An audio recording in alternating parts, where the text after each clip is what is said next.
আমি আল্লাহ তামান গোটা সৃষ্টি জগতের জন্য যেইভাবে হলাম হিরব্বিল আলামিন, আর আমার হাবিবুল্লাহ আমার বন্ধু তামান গোটা সৃষ্টি জগতের জন্য হলেন রাহমাতাল লিল আলামিন। নবী কেমন রহমত জানেননি? এই পৃথিবীর জন্য নবী যেমন রহমত, যারা কবরের জগতে রয়েছে তাদের জন্য আমার নবীজি তেমন রহমত।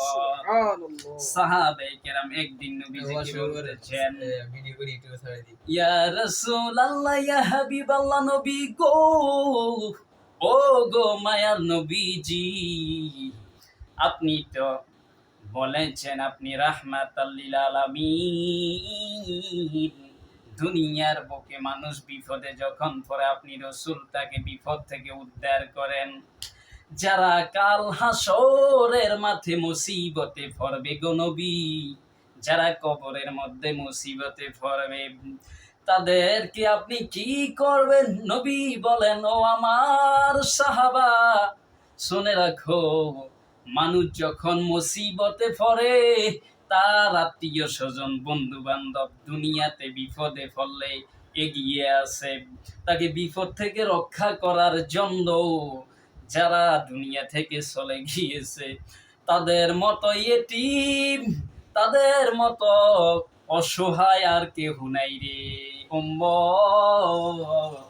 যখন সেই উম্মত কবরের মধ্যে মুসিবতের মধ্যে পড়বে, আল্লাহ যখন বান্দাকে জাহান্নামে নিয়ে যাওয়ার জন্য আদেশ করবে, আমি রাসূল সেই উম্মতকে আমার আমার দয়া দ্বারা আমি আমার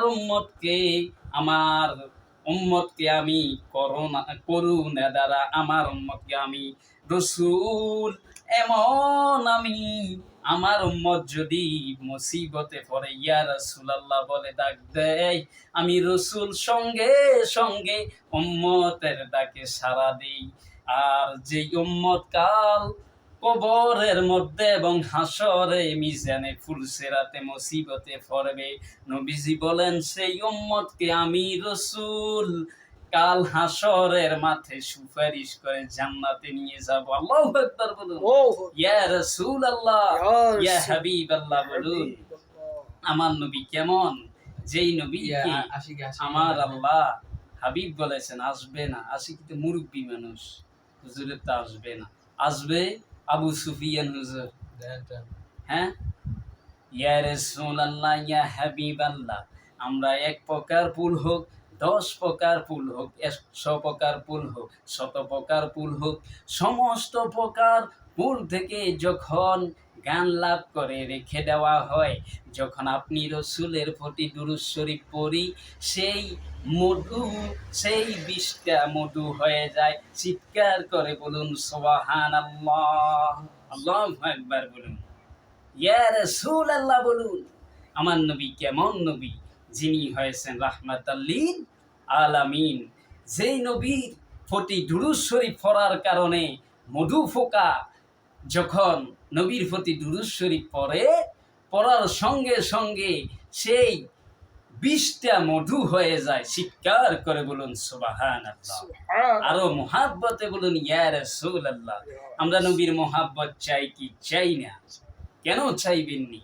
যেই নবীজি হয়েছেন রাহমাতাল লিল আলামিন, যাকে আমার আল্লাহ রাহমাতাল লিল আলামিন করে প্রেরণ করেছেন, যিনি হয়েছেন নবীগণদেরও নবী, যিনি হয়েছেন রাসূলগণদেরও রাসূল, যাকে আমার আল্লাহ না সৃষ্টি করলে আসমান জমিন চন্দ্র সূর্য গ্রহ নক্ষত্র তারকারাজি কোনো কিছুই বানাইতেন না। একমাত্র আমার নবীর কারণে আমার আল্লাহ পাক সমস্ত কিছু সৃষ্টি করেছেন। দলিল, আমার আল্লাহ বলেন, লাউলাকা লামা খলাকতুল আফলাক।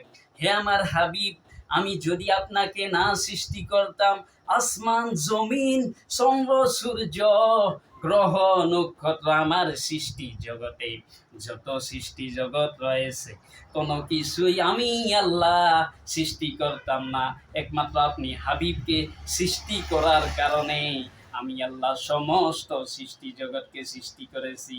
আল্লাহু আকবার বলুন।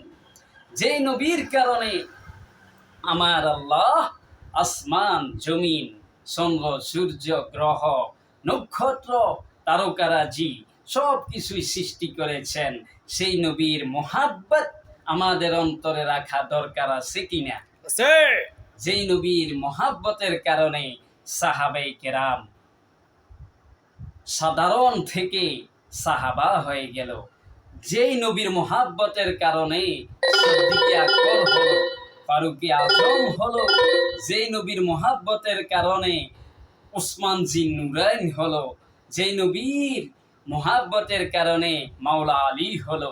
দেখুন সাহাবায়ে কেরাম তাদের জিন্দিগি যখন আমরা দেখি, সাহাবায়ে কেরাম আমার নবীকে এমন করে ভালোবাসতেন, নিজের জীবন থেকে, জান থেকে, প্রাণ থেকে, সকল কিছুর থেকে সাহাবায়ে কেরাম নবীজিকে ভালোবাসতেন। আওয়াজ করে বলুন ইয়া রাসূলুল্লাহ।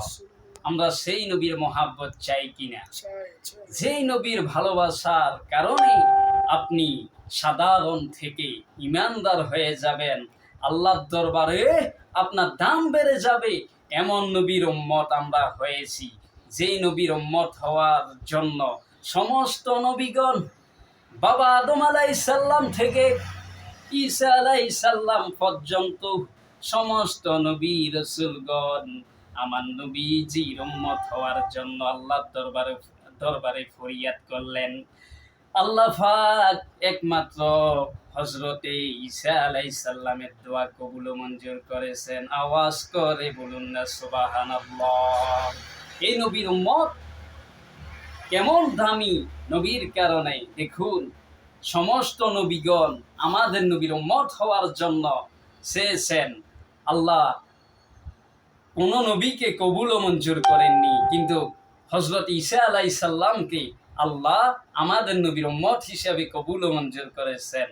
উনি আবারও কিয়ামতের আগে পূর্বে ইমাম মাহাদি আলাইহিস সালাম যখন প্রকাশ হবে, সেই সময় এই পৃথিবীতে হযরত ঈসা আলাইহিস সালাম আসবেন, এসে এই পৃথিবীতে আবার ইসলাম প্রচার করবেন। সবাই বলুন সুবহানাল্লাহ। হযরত ঈসা আলাইহিস সালাম যদি